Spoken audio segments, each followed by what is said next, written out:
नमस्कार मित्रांनो, मराठी क्राईम स्टोरीमध्ये आपलं स्वागत आहे. एक महिला असते, ती शहरात जाते. त्या ठिकाणी आपल्या मुलांकरिता बुक वगैरे पुस्तकं खरेदी करत असते. सगळं घेतल्यानंतर ती एका टेम्पोमध्ये जाऊन बसते. तिला गावाला परत जायचं होतं. एका टेम्पोमध्ये बसल्यानंतर एक मुलगा त्या ठिकाणी बसलेला असतो. त्या मुलाचं वय 22 वर्षाचं असते आणि त्या महिलेचं वय जवळपास 26 वर्षाचं असते. टेम्पोत बसलेला तरुण या महिलेकडे एकटक बघत असतो. त्यामुळे ती महिला इकडे तिकडे बघत असते. त्या महिलेला जाणीव होते की हा मुलगा माझ्याकडे एकटक बघतच आहे. मात्र तरी देखील तो तरुण महिलेला एकसारखा टक लावून बघत असतो. ती महिला त्या तरुणाला बोलते, तू काय बघत आहे? तर तरुण बोलतो, तू मला खूप जास्त आवडतेस. तू सुंदर आहेस. त्यामुळे मी तुझ्याकडे बघत आहे आणि मला तुझ्यासोबत लग्न करायचं आहे. हे सर्व ऐकून ती महिला हैराण होते. तिला आश्चर्य वाटते. त्यानंतर ती महिला बोलते, हे पुस्तकं वगैरे मी माझ्या 2 मुलांसाठी घेतलेले आहे. तुला माहिती आहे का? माझं लग्न झालेलं आहे. मला पती आहे. 2 मुलं आहेत. तरुण बोलतो की मला काही हरकत नाही. तुला 2 मुलं आणि पती असेल, मात्र मला लग्न करायचं आहे. मला काहीही प्रॉब्लेम नाही. त्यानंतर ही महिला त्या तरुणाला सगळं बायोडाटा वगैरे विचारते. त्यानंतर त्या तरुणाने आपली सगळी माहिती सांगितली. इथून पुढे दोघांमध्ये बोलणं सुरू झालं. दोघांनीही एकमेकांचे मोबाईल नंबर घेतले. घरी गेल्यानंतर दोघेही मोबाईलवरती गप्पा गोष्टी करू लागले. त्यानंतर असं काही घडलं की ऐकून तुम्ही देखील हैराण होऊन जाल.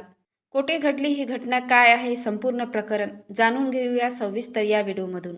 आजची सत्य घटना आहे उत्तर प्रदेश राज्यातील सीतापूर जिल्हा आहे. या सीतापूर जिल्ह्यामधील महमुदाबाद नावाचं एक गाव आहे. या गावापासून 6 किलोमीटर अंतरावरती फुलवापुरी नावाचं एक गाव आहे. याच गावात महिला राहत होती, जिचं नाव असते अंजू. वय 26 वर्ष. पती असतो शुभम वर्मा, वय 30 वर्ष आणि 2 मुले, एक मुलगा आणि एक मुलगी.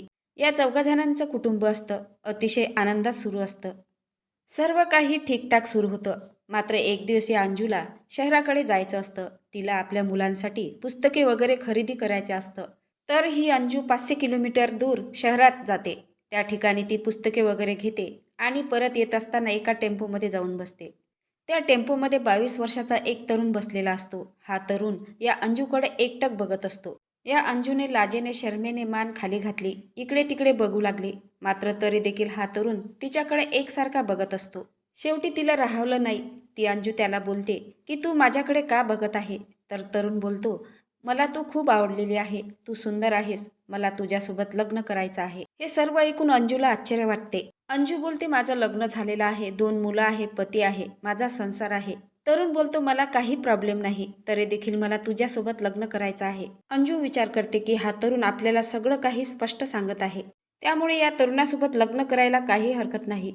अंजू आता मनातून खुश होते आणि दोघांच्या त्या ठिकाणी गप्पा गोष्टी सुरू होतात. अंजूने त्याला सर्व काही विचारले. तुझं नाव काय, गाव काय?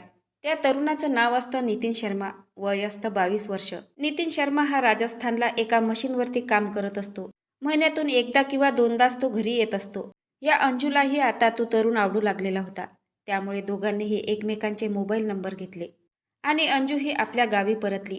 त्यानंतर या दोघांचे फोनवरती बोलणं चालणं सुरू झालं. आता दोघांचाही संपर्क वाढला. ही अंजू आपल्या पतीला बोलते, मला माझ्या प्रियकरासोबत लग्न करायचं आहे. पत्नीच्या तोंडून हे शब्द ऐकताच पतीच्या पायाखालची जमीन सरकली. नवऱ्याने दुसरं लग्न करण्यास मनाई केली. 2 मुलं आहेत. तू दुसरं लग्न कशी काय करू शकतेस? आपला संसार आहे. सर्व काही ठीकठाक सुरू आहे. तू असं वाईट वागू नको. अंजूच्या पतीने आत्महत्या करण्याचा देखील प्रयत्न केला. मात्र अंजू ही मानायला तयार नव्हती. काहीही झालं तरी तिला आपल्या प्रियकरासोबत लग्न करायचंच होतं. शेवटी अंजूचा पती शुभम वर्मा याने ही गोष्ट आपल्या वडिलांना सांगितली. वडील म्हातारे होते. त्यांचा एकुलता एक मुलगा शुभम होता. त्यांचा तो एक सहारा होता. त्यांची पत्नी काही वर्षापूर्वी वारलेली होती. वडील मुलाला बोलले, बेटा तुला जे काही करायचं आहे ते तू करू शकतो. मला काही हरकत नाही, काहीही प्रॉब्लेम नाही. वडील अगदी साधे असतात. आता वडिलांकडून शुभम वर्माला परवानगी मिळालेली होती. त्यानंतर शुभम वर्मा आपल्या सासूला फोन करतो. बोलतो की तुमची मुलगी अशा प्रकारे वाईट काम करत आहे. प्रियकरासोबत लग्न करायचं आहे. अशा प्रकारे ती वाईट साईट बोलत आहे. तुम्ही तिला समजावून सांगा. तर ही सासू बोलते, बेटा हे सगळं तर दुनियात चालूच आहे. मूव्हीज वगैरेमध्ये हे सर्व काही सुरू आहे. काही हरकत नाही. तिला जे करायचं आहे ते तिला करू दे. तिची इच्छा आहे. तिची यामध्ये खुशी आहे. आता या शुभमला सासूकडून देखील होकार मिळालेला होता. त्यानंतर शुभमने पत्नी मंजू आणि प्रियकर नितीन शर्मा या दोघांचे लग्न एका मंदिरात लावून दिले आणि दोघांनाही आपल्या घरी घेऊन आला. आता हे तिघे जण आणि 2 मुलं एकाच घरी आनंदात राहू लागले. दिवसा अंजूचा पती कामावरती जायचा, त्यामुळे दिवसा ही अंजू प्रियकरासोबत संबंध बनवायची, रात्रीच्या वेळी आपल्या पतीसोबत संबंध बनवायची. तिघांनाही काही अडचण नव्हती, काही प्रॉब्लेम नव्हती. सगळं काही ठीकठाक सुरू होतं. अंजूचे दोन्ही मुलं नितीन शर्माला काका म्हणून हाक मारायचे. हळूहळू दिवसामागून दिवस जात होते. प्रियकर नितीन वर्मा अधूनमधून राजस्थानला जायचा आणि महिन्यातून 1 किंवा 2 वेळा घरी यायचा. मात्र इकडे गावातील लोकांना या तिघावरती संशय येऊ लागला की हा नक्की दुसरा तरुण कोण आहे. महिन्यातून एकदा किंवा दोनदा नेहमी घरी येत असतो. नक्कीच येथे काहीतरी वाईट घडत आहे. आता ही गोष्ट गावकऱ्यांना समजली होती. हळूहळू ही बातमी वाऱ्यासारखी गावभर पसरली. या अंजूच्या पहिल्या पतीच्या 2 नंदा असतात, त्याला 2 बहिणी असतात. त्या दोघींचीही लग्न झालेले असतात. गावकऱ्यांनी अंजूच्या 2 नंदांना सर्व काही माहिती दिली. पहिल्या पतीच्या दोन्ही बहिणी आपल्या नवऱ्याला घेऊन अंजूकडे येतात. आपल्या भावाला बोलतात, वडिलाला बोलतात, हे जे तुम्ही करत आहे हे खूप वाईट आहे. तुम्ही असं करू नका.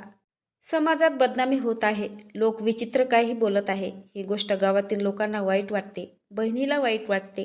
मात्र या अंजूला, प्रियकराला, तिच्या नवऱ्याला वाईट वाटत नाही. त्या ठिकाणी गोंधळ होतो. सर्व लोक जमा होतात. बहिणी मोठमोठ्याने रागवू लागतात. दोन्ही बहिणी आणि गावातील लोक त्यांना घराबाहेर काढतात. बोलतात, तुम्ही या ठिकाणी राहू शकत नाही. तुमच्यामुळे समाजात वाईट परिणाम होत आहे. तुम्ही येथून निघून जा. त्यानंतर गावातील काही लोक आणि या 2 नंदा या तिघांनाही आणि 2 मुलांना घराबाहेर काढतात. त्यावेळी अंजूही 112 नंबरवरती पोलिसांना कॉल करून सगळं काही सांगते. साहेब, मला गावातील लोक, शेजारी पाजारी आणि माझ्या नवऱ्याच्या बहिणींनी मला घराबाहेर काढलेलं आहे. तुम्ही लवकरात लवकर या ठिकाणी या. आता 112 नंबरचे पोलीस आपल्या टीमसह फुलवारीपूर गावामध्ये दाखल होतात. हे सगळं कारनामा ऐकून पोलीस देखील त्या ठिकाणी दंग होतात, हैराण होतात आणि बोलतात, तुम्ही तिघेही पोलीस ठाण्यात चला. त्या ठिकाणी तुम्हाला जे काही सांगायचं आहे ते तुम्ही पोलीस ठाण्यात सविस्तर सांगा. त्यानंतर अंजू आणि तिचे 2 पती म्हणजे प्रियकर, 2 मुलं पोलीस ठाण्यात जातात. पोलिसांना अंजू सर्व घटनाक्रम सांगायला सुरुवात करते. साहेब, माझं लग्न माझ्या पतीने स्वतःच्या खुशीने माझ्या प्रियकरासोबत एका मंदिरात लग्न लावून दिलेलं आहे. आम्हाला तिघांनाही काही प्रॉब्लेम नाही. आम्ही तिघेही आनंदात जीवन जगत होतो. मात्र हे शेजारी पाजारी, माझ्या नंदा यांनी आम्हाला घराबाहेर काढलेलं आहे. सांगा, मी नक्की करू तर काय करू? पोलीस बोलतात, तू तुझ्या मर्जीने जीवन जगू शकते. तू बालिक आहेस. तुला जिथे राहायचं आहे तिथे तू राहू शकते. दोन्ही पतीला घेऊन तू जाऊ शकते. मात्र तू गाव सोडून दे. अंजू बोलते की साहेब ठीक आहे, मात्र माझं महत्त्वाचं सामान घरी राहिलेलं आहे. तुम्ही या ठिकाणी ते सामान बोलवून घ्या. त्यानंतर ही अंजू ई-रिक्षामध्ये आपलं सर्व सामान टाकते आणि 2 पती व 2 मुलांना घेऊन फुलवारीपूर गावामधून निघून जातात. आता ही तिघंही कोठे गेले आहेत याचा काहीही पत्ता नाही. मात्र मित्रांनो, ही घटना अतिशय विचित्र आहे की एक पती आपल्याच पत्नीचं दुसरं लग्न करून देतो आणि आपल्याच घरामध्ये आणून तिघेही आनंदात एकत्र राहू लागतात. असं कसं घडू शकतं? या कलियुगात काय घडेल काही सांगू शकत नाही. बाकी या घटनेचा एकच उद्देश आहे, अश्लीलतेचा प्रसार करणे, नाही तर तुम्हाला जागरूकतेचा इशारा दिलेला आहे. तुम्हाला या घटनेबद्दल काय वाटते ते नक्की कमेंट बॉक्समध्ये सांगा. नवीन असाल तर चॅनलला सबस्क्राईब करा, लाईक करा. भेटूया पुढल्या व्हिडिओत. जय महाराष्ट्र.